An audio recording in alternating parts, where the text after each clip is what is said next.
What's good, YouTube? This your man Spill Dog. I saw where Boots had offered. I'm sorry, Eddie Hearns had offered Brian Norman another purse to fight Jerron Ennis next, and wanted him to sign. Before he take his fight in Japan, and I think Brian Norman Jr. was smart to not sign the fight right there.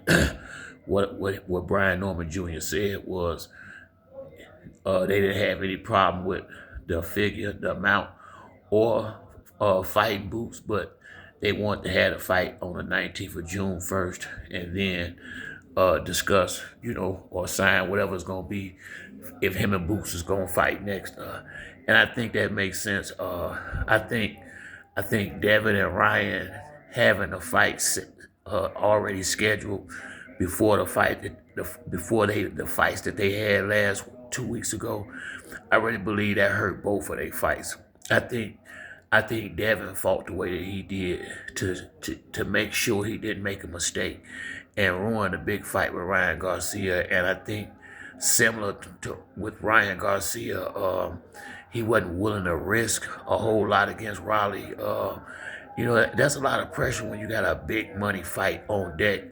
If you win the fight, the fight that you in and you already signed for it. And in boxing, almost every time it's set up like that. Somebody lose. So I think that was the right decision to wait until after the fight in Japan, and and take everything one fight at a time. It ain't a smart move to be scheduling fights in advance of other fights. That's looking past an opponent, and boxing is a sport you really can't do that in. One punch can change the outcome of a fight.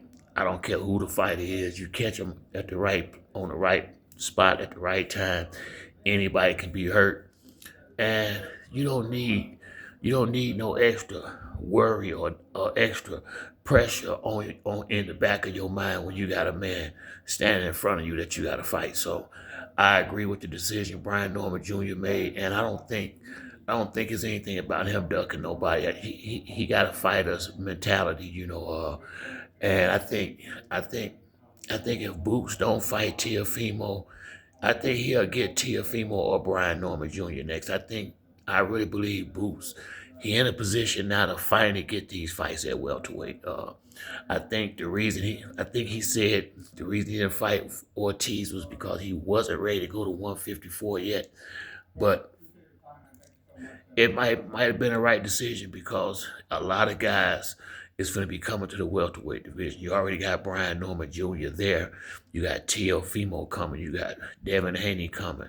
I'm thinking Antoine Russell ain't far from coming. So it's about a year or two away from being stacked again, the welterweight division. And if I'm Boots or Brian Norman Jr., I would like to have my place secured because a lot of these smaller fighters that's coming up actually have bigger names and bigger profiles than the guys that's at 147 already. So that means big fights is coming. If you can keep your position, big fights is on the way to the welterweight division, and I'd be glad when they get up there like that because the welterweights has always been. I always felt like the second best division outside of the heavyweights, and as of lately, it's been dwindling. So look like it's gonna be back in full stride real soon. And I'm gonna be rolling with Brian Norman Jr., but I really want to see him make some noise out there. But that's it for me on this video. If you like the video, hit the like and subscribe. Till the next time, it's your boy Spill Dog. I'm out.